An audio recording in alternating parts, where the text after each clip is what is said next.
Well, you bust out of the clanker, and you gotta pick up your nest egg. In some abandoned warehouse, you've got an acetylene torch. You pull it out of a hole in the ground, and you're ready to go. But you gotta do something with it, so what's the natural choice? Laundering, of course. Enter 11-year-old Preston Waters, a smart kid whose brothers seem to be a lot more spoiled than he is, because they're trying to start their own business. Preston's tech savvy, and he shows his brother a thing or two about starting a business. Then he gets invited to a birthday party where all the other kids seem to be a lot richer than he is. Preston gets to watch the kids at the amusement park, missing out and feeling completely neglected. All the while wishing if he just had a little bit more money, his life could be better. And perhaps it could. So, what happens when an 11-year-old's ingenuity meets up with a convict's cash hoard? We're about to find out today with Blank Check, one of my favorite films of 1993. Preston gets a blank check for his birthday from his grandmother. It's not $1 million though. Nonetheless, he's got to go cash it. So he goes to the community bank. We meet up with Biederman, a crooked bank president who's got wires crossed with Carl Quigley, the convict. And you have the perfect storm of brew. Preston makes his way in and gets eyes for the bank teller, Shay Stanley. Someone 20 years his senior that he has a major crush on. Apparently $11 isn't enough to open an account, so Preston leaves, slips on his bicycle, and almost gets run over by the convict Carl Quigley. Quigley's got to think fast, so he pulls out a checkbook and offers to pay for the bicycle. Preston's got a blank check again, and he uses his technical knowledge to cut himself a check. $1 million shouldn't be noticed, right? Smart kid. Stars align perfectly because Preston's back in the bank the next day with his $1 million, and Bank President Biederman's looking for someone to launder Quigley's $1 million. So, thinking Quigley's gone a little bit unconventional, Preston's in the right place at the right time.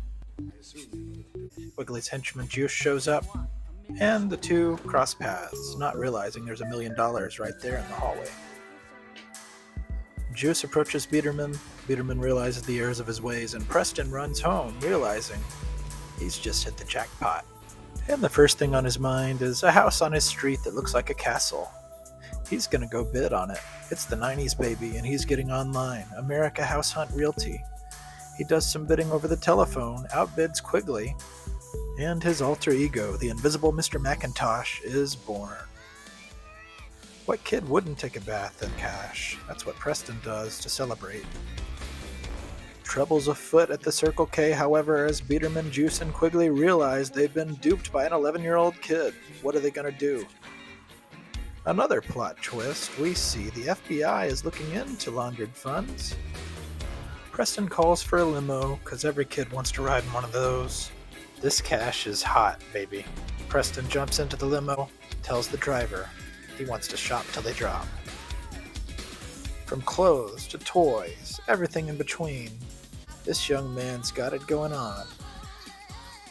With an upgraded wardrobe and too much free time, Preston's on his way to being the richest, coolest kid in town. This music video-like segment is something most kids of the 90s will remember and showcases Rupert Wainwright's skills as a director. Here come the Super Soakers. Sharper image product placement, anyone? It just looks like a ton of fun. Literally blowing the cash by the second. Preston and or his limo driver have a fixation with Haagen-Dazs and fill up a trash can that can burn through $1 million fast. They take a drive around, wasting some gas, and then they run into Shay Stanley, that bank teller Preston's got a crush on. Got developments on Elm Street as Mr. Macintosh is moving in, and Preston Waters is a senior project manager. He runs into his dad who can't get out for work. They have a discussion, and Preston says, "I got this, Dad." The guy literally owns the block, and just like that, he parts the Red Sea. In case you haven't figured out, Preston's a big spender, now investing in a go-kart track in his own backyard, a limo driver on retainer, and plenty of recreational bouncy opportunities. Don't forget the arcade machines he's got in his house. Preston invests in more inflatable backyard fun, and the supercomputer and entertainment center of your 90s dreams. Shay Stanley is trying to figure out what's going on with the laundered funds, and Quigley and Juice are searching the town to find this annoying kid that stole their money. Quigley's great with kids, see? Preston showcases his love for the technical, with all the bells and whistles and odds and ends you can think of, including a home security system.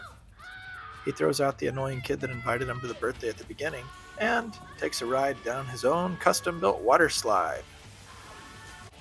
Naturally, he's got his own remote-controlled drink dispenser. Apparently, there's limits to the home security because Shay Stanley walks right into the backyard without trouble. She tells Preston she needs $200 for him to open up a bank account. He goes in, takes the bait, and she cases the place out. The way a younger man can impress a woman is with a water slide in his backyard. Preston has a heart-to-heart and then decides it's playtime. Gold boxing gloves included, kaleidoscope rides, backyard bowling, and polish it off with some sumo wrestling. Oh yeah, I have a family, Preston remembers. I gotta tell my family why I'm so busy these days. He takes Shay out for dinner at a nice steak and lobster place. They have a little kerfuffle, and they decide to have hamburgers instead. Enter the fountain scene you all wish you could be part of, because this 11-year-old kid and Shay Stanley have too much fun. It's an iconic scene for a million reasons. The date's a major success while they take a limo ride home. Shay pokes around a little, asks some questions, they part ways. Preston's on cloud 9. Preston checks in with his family and works on refining his birthday wish list, which includes a backyard batting cage and his brothers working for him, because that's naturally what you would do when you have that kind of time and money. Yes, he's invested in yet another video game component, folks. And it's time to plan a party to validate Mr. McIntosh's authenticity. The driver's busy tonight, and Preston's feeling kinda lonely. Hiding behind the shroud of secrecy has limited his connections. A little stir-crazy at home, Preston takes his bicycle out and has an accident, and then he runs into Quigley and his goons and figures out, hey, I should actually be a professional bicycle rider and jump over cars and do all kinds of amazing stunts, because that's a lot smarter than just falling over. Oops, plot hole.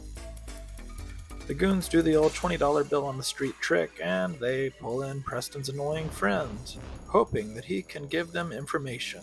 The annoying kid sings like a canary. Shay and Preston have a discussion, and she's invited to Mr. McIntosh's party. Preston kicks his brothers out because they're only looking for more money.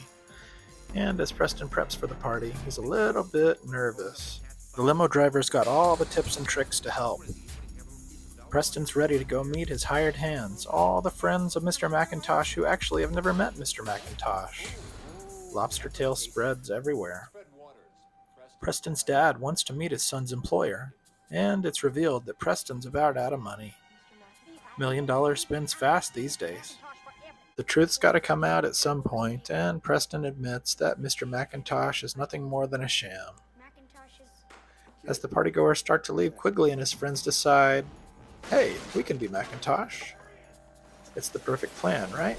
Yes, Preston Waters is a cultured 90s kid, pulling straight from the playbook of Kevin McAllister on Home Alone as he tortures the bad guys using technological gizmos and gadgets, pounding them relentlessly. He even goes so far as to plow one of them over using his go-kart.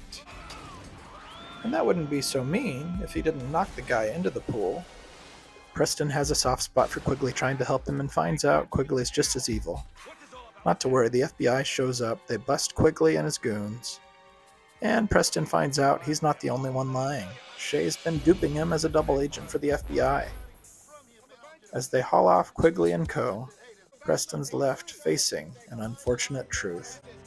There's no more Mr. McIntosh, and there's no more $1 million. He's got to go home in the crusty old station wagon with his middle-class mom and dad and annoying brothers. His dad cares for his son just enough to finally figure out who McIntosh is. Preston and Shay connect once more, their ugly lies out in the open, and they decide maybe we can hook up in a few years. Preston returns to reality for a second until the limo driver returns thinking Mr. McIntosh isn't actually broke and gives him a trash can full of Haagen-Dazs. Preston walks home with his dad, and he's reminded that it's actually his birthday. The family tells Preston to blow out the candles, and his dad leans in and says, "Be careful what you wish for."